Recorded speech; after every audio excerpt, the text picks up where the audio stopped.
Ներկայացնելով կառավարության ծրագրի կատարման առաջընթացի 2025 թվականի զեկույցը ներքին գործերի նախարարության մասով պիտի փաստեմ, որ իրականացվել է ծավալուն եւ համակողմանի աշխատանք նախարարության ամբողջ մանդատի շրջանակներում եւ այն, որ մենք շարունակում ենք զեկույցը ներկայացնել բաց տրամաբանության մեջ, սա հենց մեր ռեֆորմների նվաճումներից մեկն է նաեւ, որովհետեւ տարիներ շարունակ հատկապես ոստիկանության ոլորտում իրականացված աշխատանքները եւ ոստիկանության ոլորտի խնդիրները մենք չենք քննարկել նման հարթակում եւ խորհրդարանական վերահսկողություն ըստ այդմ պատշաճ կերպով չի ապահովել այն ամբողջ գործիքակազմով, որը հնարավոր է ունենալ։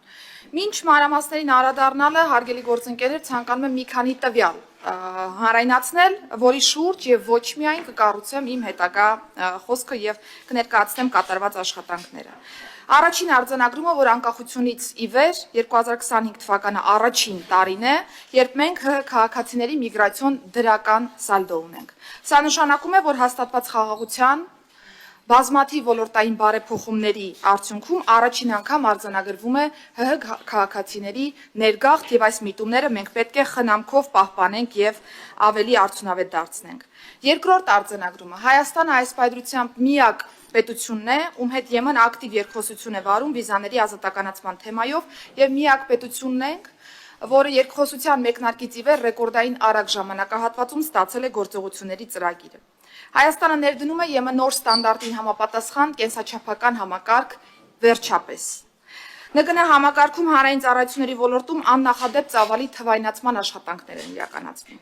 Հայաստանն ընդգրկվել է World Travel Index-ի ճամփորդության համար աշխարհի ամենաապահով երկրների ցանկում եւ 193 երկրների շարքում 13-րդ տեղում է 90.27 ինդեքսով։ Հաջորդ արձանագրումը 2025 թվականի կտրվածքով Հայաստանում կատարված հանցագործությունների եւ դրանցով հարուցված վարույթներով 2024 թվականի համեմատությամբ արձանագրել ենք հանցագործությունների թվի նվազում 3.2%-ով, ինչն իրավապահ համակարգի աշխատանքի արդյունքն է։ Հայաստանի ճանապարհների 2024-2025 թվականներին կտրվածքով խնայվել է 95 կյանք տրանսպորտային միջոցների անընդհատ աճին զուգընթաց։ Աճել է ոստիկանության նկատմամբ վստահության մակարդակը հասցնելով հարցվածների 61%-ին։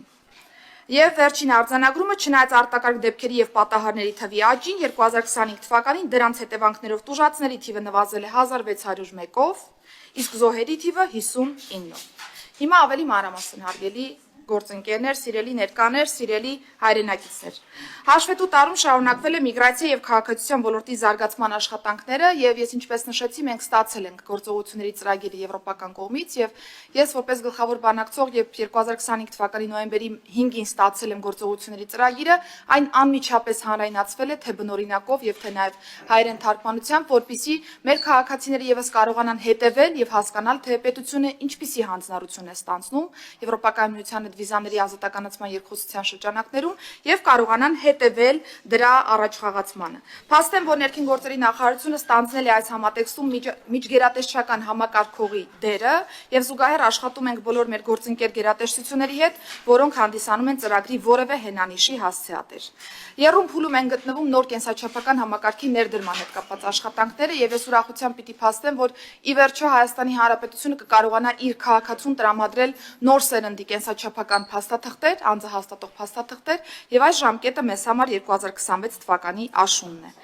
2025 թվականի ապրիլին ինչ ենք իրականացրել, ինչ ենք հասցրել իրականացնել այս մասով։ 25 թվականի ապրիլից, այսինքն պայմանագրի կնքումից ի վեր ձևավորել ենք մի շարք մասնագիտական խմբեր, որոնք աշխատել են տարբեր ոլորտներով, սկսած դիզայնից ավարտած անվտանգային ամենանուրբ բաղադրիչները, որոնք իհարկե առաջին հայացքից տեսանելի չեն, բայց դրանք ամուր հենք են ապահովում, որպեսզի անձի ինքնության հետ կապված նոր ստանդարտ ունենանք Հայաստանի Հանրապետությունում։ Հիմնովին վերանորոգվում է վարչական շենքը, որը ծառայելու է որպես միջազգային ստանդարտներով կառուցվող տվյալների կենտրոն։ 25-ին արդեն հասցրել ենք ավարտին հասցնել շենքի քանդման եւ նոր հատակագծով չափագրման եւ մոդելավորման աշխատանքները։ Նշեմ, որ Երևանի ամենաբանուկ երկու առևտրային մոլերում մենք ի վերջո մշակութային փոփոխություն ենք բերելու եւ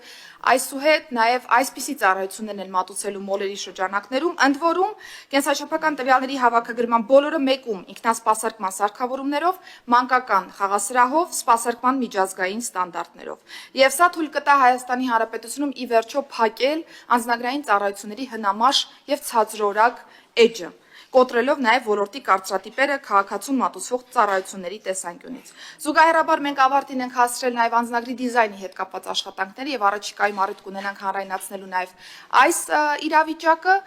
Նշեմ, որ արդեն նույնականացման քարտերը ուղարկվել են մեծաքանակ տպագրության, այսինքն այստեղ եւս նույնիսկ տեխնիկական առումով մեծ առաջընթաց ունենք։ Ազգային ժողովի հետ սերտ գործընկերության արդյունքում 25 թվականի հուլիսի 3-ին ընդունվել է բնակչության պետական ռեգիստրի մասին օրենքը, եւ այս օրենքի նախագծով մենք ի վերջո մեր բնակչության մասին ավելի ճշգրիտ պատկերացում ենք ունենալու, ձևավորվելու է նոր բնակչության ռեգիստր, եւ նաեւ նշեմ, որ քաղաքացուն անվերջ այս կամ այն պետական մարմին ուղղորդելու, անընդհատ տեղեկանքներ վերցնելու պրակտիկան այս նոր բնակչության պետական ռեգիստրով կրկին փակելու ենք, եւ սա ցույց է տալու, որ եթե պետությունը ունի տվյալ քաղաքացու մասին, այլևս այս տեղեկատվությունը պիտի հասանելի լինի ցանկացած գործարքի շրջանակներում եւ յուրաքանչյուր ոք նաեւ հնարավորություն ունի սեփական տվյալը խմբագրելու, դիմում ներկայացնելու ներքին գործերի նախարարության, ինչը մինչ այս պահը ուղղակի անիրատեսական, կարելի ասել, մոտեցումների շարքին էր դասվում։ Մշակման փուլում է գտնվում միգրացիայի ոլորտի նոր ռազմավարությունը, որտեղ առանձին անդրադարձ է կատարվում Հայաստանի Հանրապետության քաղաքացիության ինստիտուտին, եւ մենք հիմնովին վերանայելու ենք քաղաքացիության ինստիտուտի հետ կապված տարբեր կարգավորումները, որոնք որ ունեցել ենք, դրանք համապատասխանեցնելով նոր տեսլականին։ Քանի որ անդրադարձակ քաղաքացիության թեմային, բնականաբար ցանկանում եմ նաև նշել ամփոփ վիճակագրական պատկերը Ղարաբաղից տեղահանված մեր հայրենակիցների կողմից Հայաստանի Հանրապետության քաղաքացիություն ստանալու համար ներկայացված դիմումների մասով։ Ընդհանուր թվով ՀՀ քաղաքացիություն է ձեռք բերել Ղարաբաղից տեղահանված 34576 անձ։ Պիտի փաստեմ, որ մերժման դեպքերը 0 են։ Այսինքն մենք չենք ունեցել որևէ իրավիճակ, երբ մեր հայրենակիցը կդիմի Հայաստանի Հանրապետության քաղաքացիության համար եւ կստանա մերժում։ Չենք ունեցել որևէ մերժման դեպք։ Փաստեմ, որ նաեւ Ղարաբաղից տեղահանված անչափահասների թիվը երբ որ դիտարկում ենք, այն 28000 է եւ նրանցից արդեն 12000-ը անձնագրավորման եղանակով ձեռք են բերել Հայաստանի Հանրապետության քաղաքացիություն։ Ընդ որում նաեւ ուրախ եմ արձանագրելու, որ վերջին ժամանակահատվածում աճել է նաեւ դիմումների տեմպը։ Երբ որ մենք 2026 թվականի հունվարի 1-ին գործարկեցինք նոր պլատֆորմը քաղաքացիության դիմումների ստացման, մենք նկատում ենք, որ եթե անցած տարի, օրինակ 2025 թվականի առաջին կիսամյակում մենք ստանում էինք շուրջ 4000 դիմում քաղաքացիության մասով, 2026 թվականի առաջին 2.5 ամսվա կտրվածքով արդեն այս թիվը հատել է 5000-ը, սա նաև մեր քաղաքացիների, մեր հայրենակիցների նաև պատրաստակամության մասին է խոսում ինտեգրվելու, իրենց հետագան Հայաստանի Հանրապետության հետ կապելու եւ մենք այո